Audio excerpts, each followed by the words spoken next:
Fiancée choked the black maid to silence her, but the maid's toddler made one choice that opened the billionaire's eyes. There are only two people in that house who know every single secret hiding behind that woman's smile. A housekeeper, and a 3-year-old girl who hasn't learned how to lie yet. For months they watched. For months they said nothing because no one believed them and no one asked. But on one ordinary afternoon, the fiancée made a choice she couldn't take back. She put her hands around the housekeeper's throat to keep her quiet forever.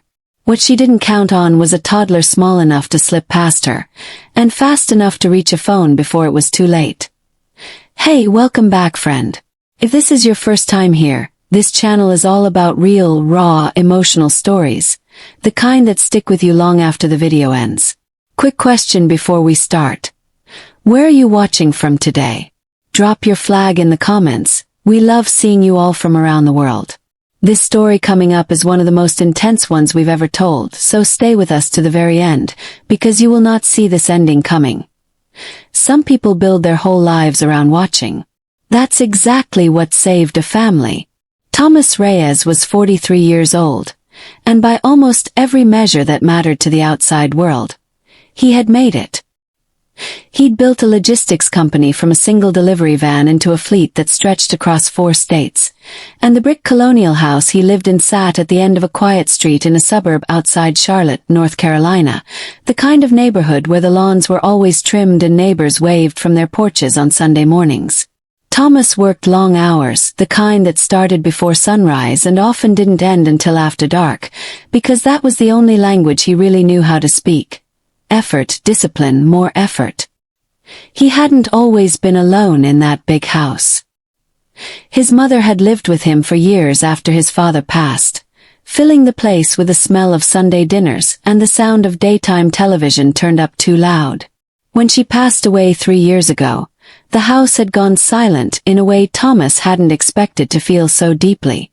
He wasn't a man who talked about grief.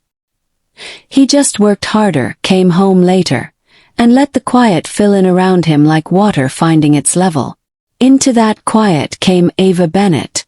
Ava was 40 years old, a widow herself, raising her 3-year-old daughter Ella on her own after her husband died in a car accident when Ella was still a baby. She'd been hired as Thomas's live-in housekeeper a little over a year ago, back when the house still felt too big and too empty for one man to manage on top of running a company. Ava was steady, sharp, and endlessly patient, the kind of woman who noticed when the mail carrier was running late or when a storm was rolling in before the weather app even caught it. She kept the house running so smoothly that Thomas sometimes forgot how much work it actually took, which was, in its own way, the highest compliment he could have paid her. Little Ella grew up in that house the way some kids grow up in the backseat of a car. Present for almost everything, seen by almost no one important, but soaking in more than anyone realized. She had her mother's watchful eyes and an unusually calm, observant nature for a 3-year-old. She didn't babble the way some toddlers did. She watched, she listened, and she remembered things far longer than most adults gave her credit for. Because Thomas worked such long hours, Ava and Ella were the only 2 people who spent real time inside that house day after day. They knew which floorboards creaked. They knew what time the mailman came. And eventually, they came to know things about the newest addition to the household that Thomas himself hadn't figured out yet. Her name was Harper Lang. 29 years old, effortlessly beautiful, with a kind of magnetic charm that made every room feel warmer the moment she walked into it. Thomas had met her at a business conference in Atlanta, where she'd introduced herself as an event coordinator between contracts, admired his work ethic, and told him, over drinks that stretched into the early morning, that she'd never met a man so committed to the people who depended on him. Thomas, lonely in ways he rarely let himself admit, had fallen fast. Within 4 months, Harper had moved into the house. Within 7, there was a ring on her finger. To Thomas, Harper was warm, attentive, endlessly supportive of his long work hours. She packed his lunches some mornings, sent him sweet texts during the day, greeted him at the door with a glass of wine and a listening ear when he came home exhausted. It was, by every outward appearance, Exactly the kind of partnership a busy, grieving man could be grateful for. But Ava saw something different.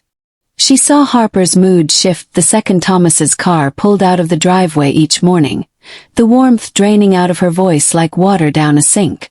She saw Harper take phone calls in hushed, clipped tones in the garden, glancing over her shoulder every few seconds to check if anyone was listening.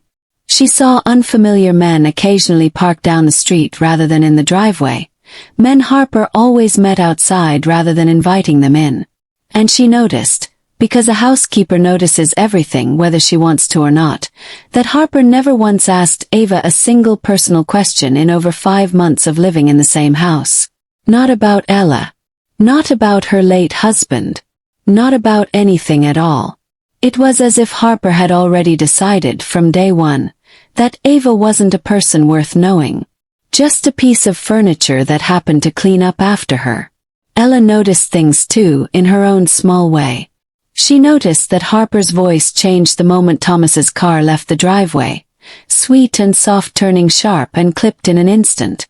She noticed that Harper never smiled at her the way other grown-ups did, not even the fake, polite smile most adults gave to children they didn't particularly like. She noticed that Harper sometimes looked at her and her mother the way you'd look at a stain you couldn't quite get out of the carpet, irritated and a little bit disgusted. Ava never said a word to Thomas about any of it, not directly, not in those early months. What could she even say? Your fiancé's voice changes when you're not around wasn't the kind of thing you brought to your employer without sounding paranoid. Or worse, like you were trying to sabotage his happiness out of some kind of jealousy. Ava kept